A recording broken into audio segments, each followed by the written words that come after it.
नमस्कार। Top update में आप सभी का स्वागत है। मैं हूं आपके साथ सपना। शुरुआत करते हैं बुलेटिन की। मोहन भागवत ने देश में शिक्षा और इलाज की मौजूदा स्थिति पर चिंता जाहिर की है। राष्ट्रीय स्वयंसेवक संघ प्रमुख का कहना है कि शिक्षा और इलाज दोनों को ही आम लोगों की पहुंच से बाहर हो गए हैं। संघ प्रमुख मोहन भागवत एक कैंसर केयर सेंटर के उद्घाटन के मौके पर पहुंचे। उन्होंने कहा कि शिक्षा और स्वास्थ्य सेवा की जरूरत हर कोई महसूस करता है, लेकिन दोनों ही आम आदमी की आर्थिक क्षमता से बाहर हैं। मोहन भागवत ने माना है कि ऐसा इसलिए हो रहा है क्योंकि चिकित्सा और शिक्षा दोनों का देश में व्यवसायीकरण हो गया है। ये ठीक है कि संघ प्रमुख ने ये बात एक कार्यक्रम में कही है जो कैंसर के इलाज से जुड़े केयर सेंटर के उद्घाटन के मौके पर हुआ है, लेकिन समझने वाली बात है कि संघ की तरफ से ऐसी बातें यूं ही नहीं की जाती।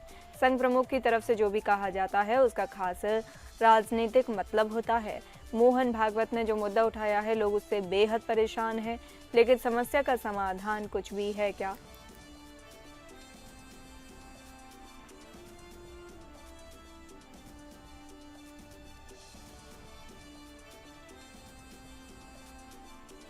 कोर्ट ने 28 जुलाई को दिल्ली एनसीआर में आवारा कुत्तों की समस्या और इससे जुड़े डॉग बाइट एवं रेबिज से होने वाली मौतों के बढ़ते आंकड़ों पर स्वतः संज्ञान लिया था। अकेले 2024 में देश भर में 37 लाख से अधिक डॉग बाइट के मामले दर्ज हुए थे, जिनमें से 5.19 लाख से ज्यादा पीड़ित 15 साल से कम उम्र के बच्चे थे।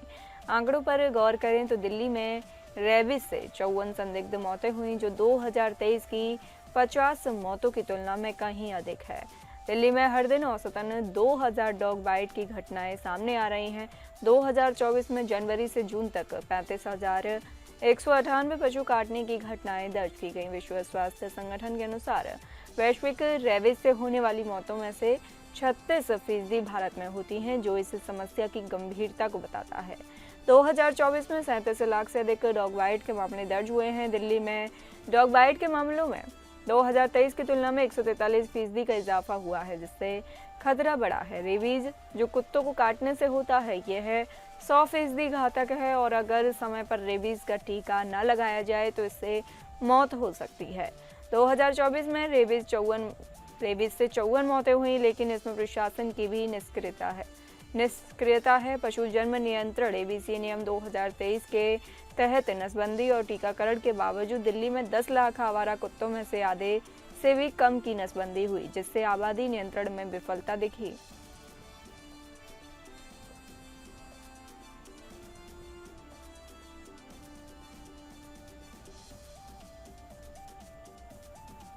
सुप्रीम कोर्ट ने आवारा कुत्तों पर सख्ती दिखाते हुए सोमवार को कड़े निर्देश दिए। कोर्ट ने दिल्ली एनसीआर को तुरंत इन कुत्तों को पकड़कर नसबंदी करने और इन्हें स्थायी तौर पर शेल्टर होम में रखने को कहा।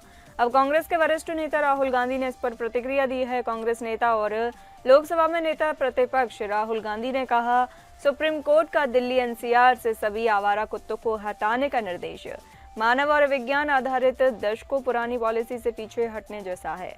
ये बेजुबान कोई समस्या नहीं है जिन्हें मिटा दिया जाए। उन्होंने कहा कि शेल्टर्स, नसबंदी, वैक्सीनेशन और कम्युनिटी केयर ही सड़कों को सुरक्षित रख सकती है, और वो भी बिना किसी क्रूरता के। लेकिन एकदम से सामूहिक रूप से कुत्तों को हटाने का कदम क्रूर, अदूरदर्शी और करुणा से परे है।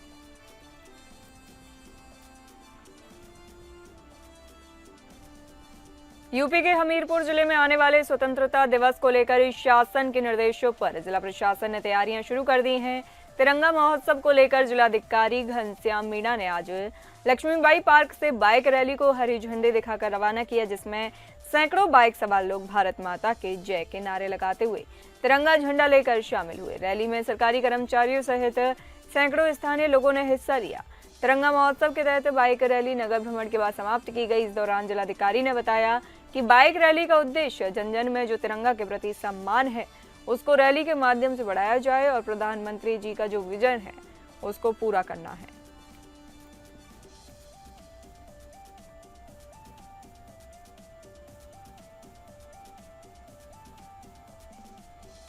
अछनेरा रेलवे यार्ड के गेट नंबर 18 के कचौरा रोड के पास झाड़ियों में से एक युवती का शव स्थानीय लोगों को मिला। महिला के गले में दुपट्टे का फंदा, मुंह पे कपड़ा ढोसा हुआ था और हाथ पर नाम का टैटू भी गुदा हुआ था। आशंका जताई जा रही है कि युवती के साथ जबरदस्ती की गई है। सूचना पर मौके पर जीआरपी और आरपीएफ की टीम भी पहुंच गई। शव को पोस्टमार्टम के लिए मोर्चरी भेजकर शिनाख्त के प्रयास किए जा रहे हैं। मंगलवार सुबह स्थानीय महिलाएं भैंसों को बांधने के लिए पहुंची थीं। अचानक उनकी नजर पास की झाड़ियों में पड़ी। युवती के शव पर गई। शोर मचाने पर अन्य ग्रामीण मौके पर पहुंच गए। युवती लाल रंग की कुर्ती और काले रंग की सलवार पहने हुई थी। उसके गले पर दुपट्टा और मुंह पर कपड़ा ठुसा हुआ था। चेहरे पर चोट के निशान देख मृतका के साथ जबरदस्ती किए जाने का अंदाजा लगाया जा रहा है।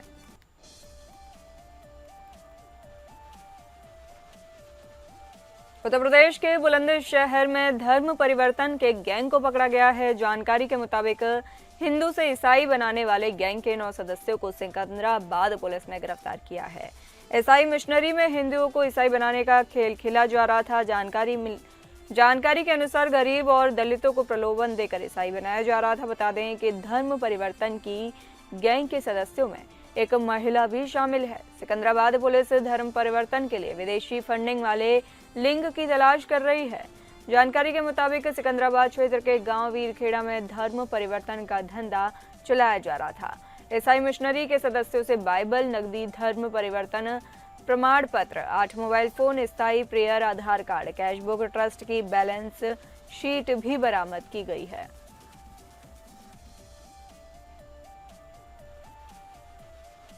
अमरोहा के हसनपुर कोतवाली क्षेत्र में अमरोहा मार्ग पर भूत खदेड़ी एवं करणपुर माफी के बीच 100 मीटर की दूरी पर गांव करणपुर माफी निवासी चमन के बाजरे के खेत में एक 25 वर्षीय अज्ञात युवक का शव मिलने से इलाके में सनसनी फैल गई। शव का पता चला जब करीब 9 बजे महिलाएं जंगल से चारा लेने के लिए जा रही थीं।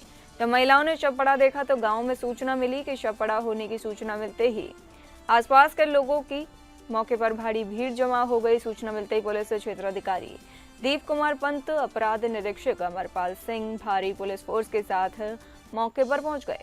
पुलिस द्वारा शव की शिनाख्त कराने का भरसक प्रयास किया गया लेकिन सफलता नहीं मिल सकी।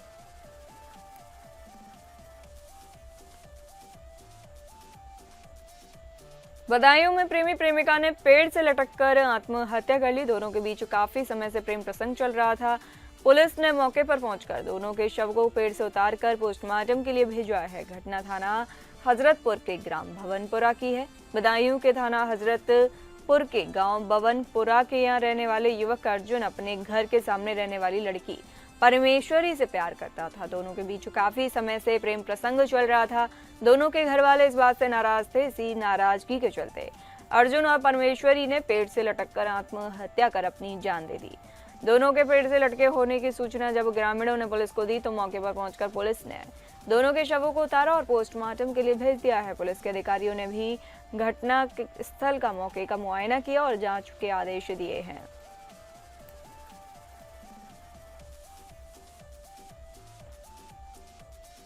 इंडो नेपाल अंतर्राष्ट्रीय सीमा पर स्थित बजूहा चौकी पर इन दिनों यूरिया खाद की तस्करी खुलेआम हो रही है। घोड़ा गाड़ियों और ट्रैक्टरों के माध्यम से व्यापक पैमाने पर भारतीय खाद को नेपाल पहुंचाया जा रहा है और हैरानी की बात यह है कि यह सब सुरक्षा एजेंसियों और संबंधित विभागों की आंखों के सामने हो रहा है। स्थानीय सूत्रों के अनुसार विभागीय मिलीभगत से ही यह धंधा लंबे समय से फल फूल रहा है। तस्करों के हौसले इतने बुलंद हैं कि वे लाइन बनाकर खाद की बोरियां समय सीमा पार पहुंचाते हैं, लेकिन उन पर न तो प्रशासन की कोई सख्त नजर है न ही कोई ठोस कार्रवाई होती है। खानापूर्ति के नाम पर कभी कभार छापेमारी जरूर होती है पर उसका कोई असर नहीं दिखता। सेटिंग वाले तस्कर रोजाना धड़ल्ले से खाद्य सीमा पार करा रहे हैं। प्रश्न यह उठता है कि यह सब संयोग वंश हो रहा है या फिर कोई सुनियोजित प्रयोग है।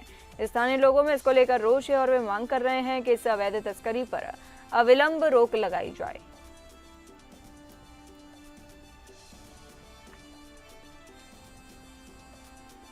गाजीपुर में रविवार की देर शाम पुलिस की फुर्ती और समर्पण ने एक युवती की जिंदगी बचा ली। मामला थाना सादात क्षेत्र के कुंदरशीपुर गांव का है, जहां एक युवती ने इंस्टाग्राम पर भारी मात्रा में दवा की गोलियां खाकर आत्महत्या करने की पोस्ट डाली। सूचना social media cell DGP office से सीधे गाजीपुर मीडिया सेल को मिली। मीडिया सेल ने तत्काल सादात पुलिस को अलर्ट किया। पुलिस टीम ने बिना समय गवाए 12 किलोमीटर की दूरी सिर्फ 18 मिनट में तय कर पीड़िता के घर पहुंची। वहां युवती अचेत अवस्था में चारपाई पर पड़ी मिली। महिला सिपाही की मदद से उसे तुरंत सीएचसी सादात पहुंचाया गया, जहां टाइमली इलाज से उसकी जान बचाई गई। सीईओ भटकुड़ा सुधाकर पांडे ने जानकारी दी कि युवती ने अपने प्रेमी से नाराज होकर यह कदम उठाया था। यदि समय पर इलाज न मिलता तो उसकी जान जा सकती थी। फिलहाल पीड़िता पूरी तरह स्वस्थ है और घटना की जांच जारी है। परिजनों ने मीडिया सेल गाजीपुर और थाना सादात पुलिस की सतर्कता, लगन और कर्मठता की सराहना करते हुए उनका आभार जताया।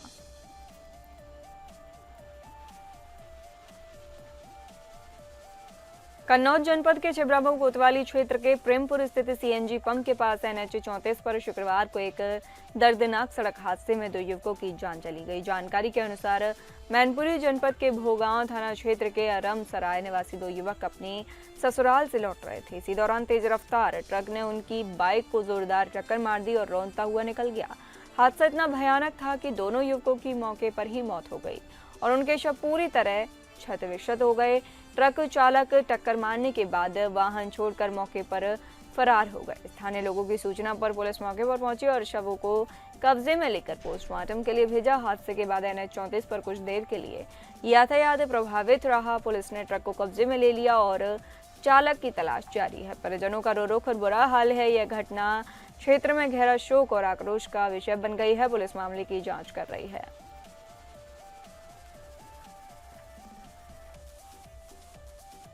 ऑपरेशन सिंदूर से बौखलाए पाकिस्तान की करतूत सामने आई है। उसने इस्लामाबाद में भारतीय उच्चायोग में तैनात अधिकारियों और कर्मचारियों से इसका बदला लेना शुरू कर दिया है। एक रिपोर्ट के मुताबिक पाकिस्तान भारतीय राजनयिकों कर्मचारियों की पानी और गैस जैसी बुनियादी जरूरतों तक पर रोक लगाने की कोशिश कर रहा है। बताया जा रहा है कि पाइपलाइन वाली गैस की सप्लाई बंद कर दी गई है। राजनयिकों और उनके परिवार के लोगों को ओपन मार्केट में महंगे दामों पर गैस खरीदनी पड़ रही है। वहां के स्थानीय विक्रेता पैकेज्ड ड्रिंकिंग वाटर तक की सप्लाई करने में हिचकिचा रहे हैं। यहां तक कि उच्चायोग के अधिकारियों कर्मचारियों के घर अखबार देने से भी मना कर दिया है। जबकि पाकिस्तान की ये हरकत वियना कन्वेंशन का घोर उल्लंघन है, जो दूतावासों के सुचारू संचालन और उनके कर्मियों की सुरक्षा और सम्मान की गारंटी देता है। इस्लामाबाद में भारतीय उच्चायोग परिसर में सुई northern gas pipelines limited pipeline gas की सप्लाई करती है, लेकिन इसकी आपूर्ति को जानबूझकर रोक दिया गया है। स्थानीय एलपीजी सिलेंडर बेचने वालों को भी पाकिस्तानी अधिकारियों ने धमकी दी है कि वे भारतीय उच्चायोग के कर्मचारियों को इससे ना बेचें। इस कारण राजनयिकों और उनके परिवारों को खुले बाजार से इन्हें खरीदना पड़ रहा है, जो काफी महंगे हैं।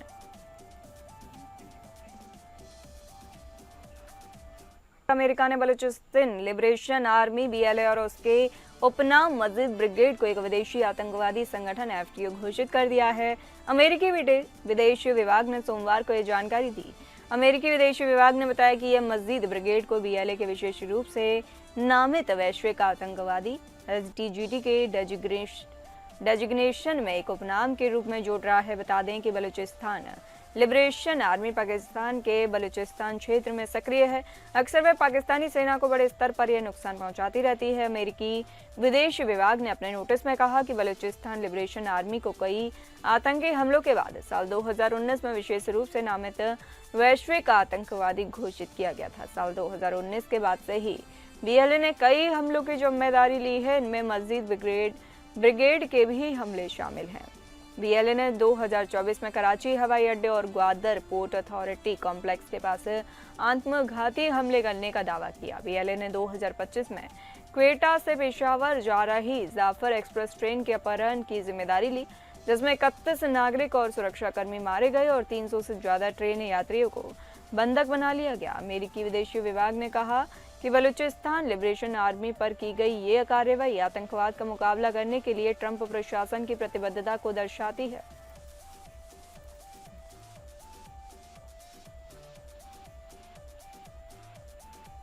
यूक्रेन के राष्ट्रपति वोलोदिमीर ज़ेलेंस्की ने पीएम नरेंद्र मोदी से बातचीत की है। ज़ेलेंस्की ने सोशल मीडिया पर मंच एक्स पर पोस्ट कर कहा, भारत के प्रधानमंत्री नरेंद्र मोदी ने की साथ मेरी लंबी बातचीत हुई है। हमने सभी महत्वपूर्ण मुद्दों पर विस्तार से चर्चा की है। मैं प्रधानमंत्री का हमारे लोगों के प्रति उनके गर्मजोशी भरे समर्थन के लिए आभारी हूं। ज़ेलेंस्की ने कहा, मैंने हमारे शहरों और गांवों पर रूसी हमलों और कल ज़ापोरिज़िया के बस अड्डे पर हुए हमले के बारे में बताया, जहां रूस की ओर से जानबूझकर की गई बमबारी में दर्जनों लोग घायल हुए हैं। यह ऐसे समय में है जब युद्ध को समाप्त करने की कूटनीतिक संभावना है। युद्ध विराम के लिए तत्परता दिखाने के बजाय रूस केवल कब्जा और हत्याएं जारी रखने की अपनी इच्छा दिखा रहा है।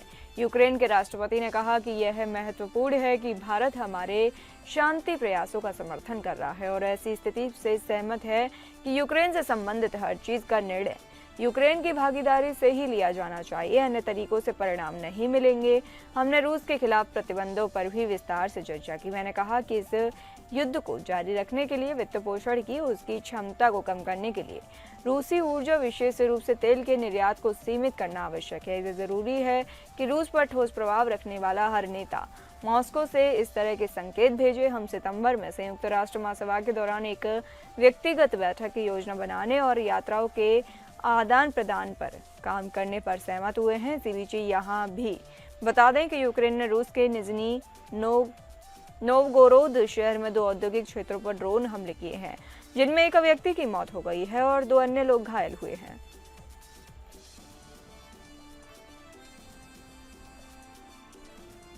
अमेरिकी राष्ट्रपति डोनाल्ड ट्रंप ने चीन के साथ व्यापार समझौते को 90 दिनों के लिए आगे बढ़ा दिया है, जिससे कम दुनिया की 2 सबसे बड़ी अर्थव्यवस्थाओं के बीच एक बार फिर खतरनाक टकराव टल गया है। अमेरिकी राष्ट्रपति डोनाल्ड ट्रंप ने अपने यूथ सोशल प्लेटफॉर्म पर पोस्ट किया, जिसमें लिखा कि उन्होंने चीन के टैरिफ विस्तार के लिए कार्यकारी आदेश पर हस्ताक्षर कर दिए हैं और समझौते के सभी अन्य तत्व समान रहेंगे। इतना ही नहीं, ट्रंप ने यहाँ तक कि कह दिया कि शी जिनपिंग के साथ उनके संबंध बहुत अच्छे हैं और चीन काफी अच्छे से व्यवहार कर रहा है। अमेरिका की नरमी से लगता है कि संभवतः इस वर्ष के अंत में ट्रंप और चीनी राष्ट्रपति शी जिनपिंग के बीच मुलाकात हो सकती है। दोनों देशों के बीच शिखर सम्मेलन का रास्ता साफ हो गया है। चीन के साथ व्यापार करने वाली अमेरिकी कंपनियों ने भी ट्रंप के इस फैसले का स्वागत किया है। आपको बता दें कि चीन पर लगने वाली टैरिफ की पिछली समय सीमा मंगलवार रात 12:01 पर समाप्त होने वाली थी। अगर टैरिफ को ऐसा लेकर कुछ होता तो अमेरिका चीनी आयात पर पहले से ही 30% से ज्यादा कर लगा सकता था और बीजिंग भी चीनी को होने वाली अमेरिकी निर्यात पर जवाबी शुल्क बढ़ाकर जवाबी कार्रवाई कर सकता था। लेकिन ट्रंप के इस टैरिफ विराम से दोनों देशों को अपने मतभेदों को सुलझाने का समय मिल गया।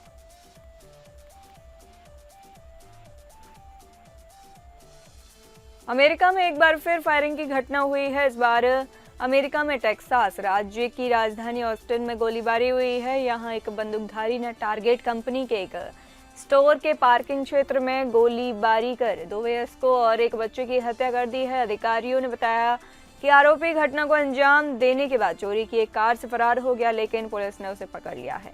ऑस्टिन पुलिस प्रमुख लिसा डेविस ने बताया कि संदिग्ध करीब 30 वर्षीय व्यक्ति है, जिसका मानसिक बीमारी का इतिहास है। पुलिस अभी हमले के पीछे का मकसद पता लगाने में जुटी है। डेविस के मुताबिक आरोपी पहले एक चोरी की गई कार भी बरामद हुई है।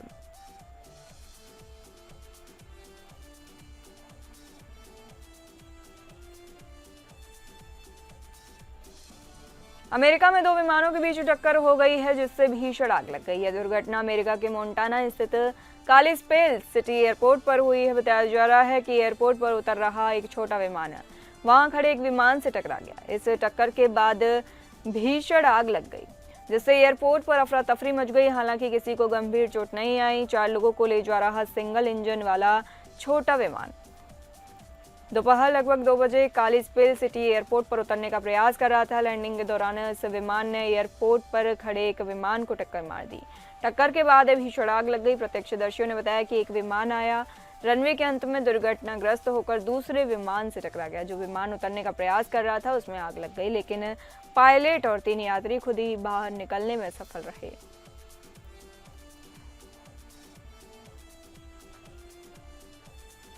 सौम्या टंडन को मशहूर कॉमेडी शो भाभी जी घर पर हैं से खूब पॉपुलैरिटी मिली। शो में उन्होंने अनीता भाभी का किरदार निभाया था। एक्ट्रेस सोशल मीडिया पर भी छाई रहती हैं। भाभी जी घर पर हैं actress Saumya Tandon real life में काफी स्टाइलिश हैं। मॉडर्न हो या देसी, वो हर लुक में बेहद खूबसूरत लगती हैं। इसका जीता जागता सबूत उनकी ये फोटोज हैं। सौम्या टंडन का फैशन सेंस मॉडर्न से लेकर ट्रेडिशनल तक में खूबसूरत रहता है और उनकी सिंप्लिसिटी और स्टाइल उन्हें फैशन आइकन बनाती है। इस लुक में सौम्या ने एक ब्राउन कोट सेट पहना है और इसे खुले बाल और मिनिमल मेकअप के साथ कंप्लीट किया है। इस ट्रेडिशनल लुक में सौम्या ने एक बेहद ही खूबसूरत और एलिगेंट वाइट और गोल्डन कलर का लहंगा पहना है। उन्होंने अपने बालों को एक बन बनाकर उसे मांग टीके, झुमके और एक ब्यूटीफुल नेक पीस के साथ पेयर किया है।